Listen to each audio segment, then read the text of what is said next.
¿Qué ocurre cuando el cazador se convierte en la presa? La pregunta no es retórica, tampoco es exagerada. En ciertos encuentros, la lógica se invierte, y lo que parecía una amenaza termina pagando un precio inesperado. Un Doberman no es un animal cualquiera. Su presencia impone respeto, pero también despierta desafíos. Un coyote, por otro lado, no actúa por valentía, sino por necesidad. Cuando ambos se cruzan, el resultado no depende del azar.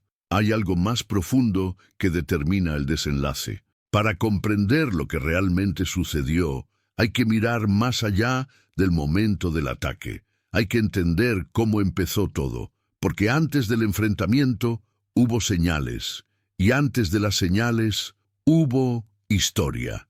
Una historia que no comienza con el coyote, ni con el Doberman, sino con el entorno que los empujó a encontrarse. Nada ocurre por casualidad. El encuentro entre el coyote y el Doberman no fue un accidente, sino consecuencia de una serie de factores que se acumularon con el tiempo. La expansión de ciertas zonas rurales ha modificado los límites entre lo doméstico y lo salvaje.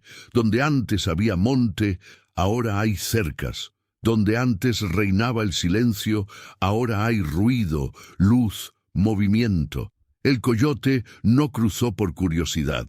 Lo hizo porque su espacio se redujo. El Doberman no estaba allí por azar. Fue elegido para proteger.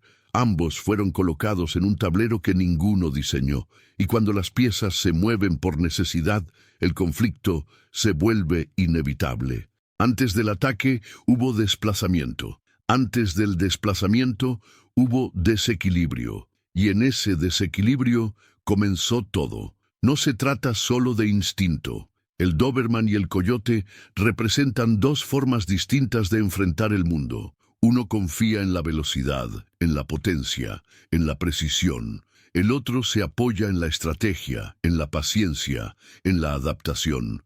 El Doberman ha sido moldeado por generaciones para proteger, para reaccionar con firmeza ante cualquier amenaza. Su cuerpo es ágil, su mente está entrenada, su lealtad no se negocia. El coyote, en cambio, ha aprendido a sobrevivir en condiciones cambiantes. No ataca por impulso, sino por cálculo. Observa, espera, elige el momento. Cuando se enfrentan, no es solo un choque físico. Es un duelo entre dos formas de leer el entorno, como si la fuerza bruta se encontrara con la astucia silenciosa. Ambos tienen ventaja, pero en contextos distintos, y en ese cruce de habilidades se define el resultado. No gana el más fuerte, no gana el más rápido, gana el que entiende mejor lo que está en juego, y en este caso, lo que estaba en juego no era solo territorio, era supervivencia. Cuando dos caminos se cruzan, no hay marcha atrás. El coyote eligió avanzar. El Doberman no se movió. No hubo duda, ni titubeo. Cada uno actuó según lo que sabía, según lo que era. El coyote apostó por la sorpresa. El Doberman respondió con precisión. No fue una pelea larga. Tampoco fue limpia. Fue rápida, intensa, inevitable. El equilibrio que se había roto antes ahora se manifestaba en forma de choque. Y en ese choque uno pagó el precio, pero no lo sabremos aún, porque lo que ocurrió en ese instante no puede entenderse sin mirar desde otro ángulo, desde otro punto de vista, desde una pregunta que aún no se ha hecho. La escena no es aislada, no se trata solo de un coyote y un Doberman, es parte de algo más amplio, más silencioso. Durante años, los límites entre lo salvaje y lo doméstico se han desdibujado. Los animales no cruzan por capricho. Lo hacen porque el espacio que antes les pertenecía ha sido ocupado. El coyote no invadió, fue desplazado. El Doberman no defendía solo una casa, defendía una frontera impuesta. Cuando se habla de ataques, se omite el contexto, y sin contexto, todo parece más simple de lo que es. La pregunta no es quién atacó primero. La pregunta es quién fue empujado a hacerlo, porque en ese empuje, en ese roce entre mundos, se esconde la raíz del conflicto. Nada en la reacción del Doberman fue improvisado. Cada movimiento, cada decisión tenía un origen. El entrenamiento no es solo técnica, Es repetición, vínculo, memoria. El Doberman no respondió por instinto puro. Respondió porque había aprendido a hacerlo, porque alguien, en algún momento, le enseñó a distinguir entre amenaza y distracción, a calcular distancia, a esperar el momento justo. Ese aprendizaje no se ve en el instante del ataque, pero sin él, el desenlace habría sido otro. No fue suerte, fue preparación. Y esa preparación no se improvisa, se construye día tras día, sin saber cuándo será puesta a prueba.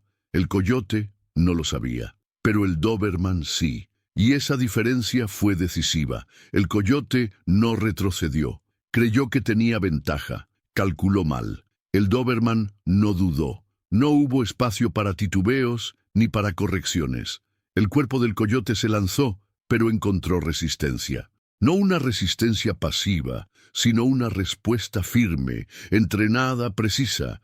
El Doberman no buscó herir, buscó detener, y lo logró. El coyote pagó el precio de su error. No fue una derrota ruidosa, fue una retirada silenciosa, marcada por el desconcierto. El terreno que pensaba dominar se volvió hostil. El animal que creía vulnerable se mostró superior, no por fuerza, sino por preparación. El coyote se alejó, herido, confundido. No volvió. Y en ese silencio posterior quedó una lección que no se grita, se entiende, porque cuando se rompe la lógica del cazador, algo cambia. El Doberman no celebró, no persiguió, simplemente volvió a su lugar, como si supiera que el peligro no está en el ataque, sino en la repetición, y que la verdadera victoria no está en vencer, sino en evitar que vuelva a ocurrir. No se trata de elegir bandos, tampoco de juzgar el resultado. Lo que ocurrió entre el coyote y el Doberman revela algo más profundo, una dinámica que se repite en distintos contextos. Cuando se enfrentan necesidad y preparación, el desenlace no depende de la fuerza, depende de la lectura del entorno. El Doberman no ganó por ser más fuerte, ganó porque entendió antes lo que estaba en juego. El coyote no perdió por debilidad, perdió porque no vio venir la respuesta. En cada encuentro hay señales, y en cada señal una oportunidad de evitar el choque. Lo que pasó no fue una excepción, fue una consecuencia. Y como toda consecuencia, deja una enseñanza que no se olvida. La pregunta sigue abierta. ¿Quién caza a quién? El coyote cruzó una línea, el Doberman la defendió. Pero esa línea no estaba allí hace unos años. Fue trazada por manos humanas, por decisiones que alteraron el equilibrio. El coyote no eligió el conflicto, lo encontró. El Doberman no buscó el enfrentamiento, lo enfrentó. Ambos actuaron según lo que el entorno les permitió. Y en ese entorno, la invasión no siempre tiene forma de ataque. A veces es una cerca, a veces es una carretera, a veces es una casa donde antes había bosque. La pregunta no es quién invadió, la pregunta es quién fue desplazado, porque entender eso cambia la forma en que vemos todo lo demás. No basta con reaccionar, hay que entender, no basta con defender, hay que preparar. El Doberman actuó porque fue entrenado, el coyote atacó porque fue empujado. Ambos respondieron a lo que el entorno les dictó. Por eso, proteger no es solo vigilar, es anticipar, es educar, es respetar, porque cuando se comprende, el conflicto deja de repetirse.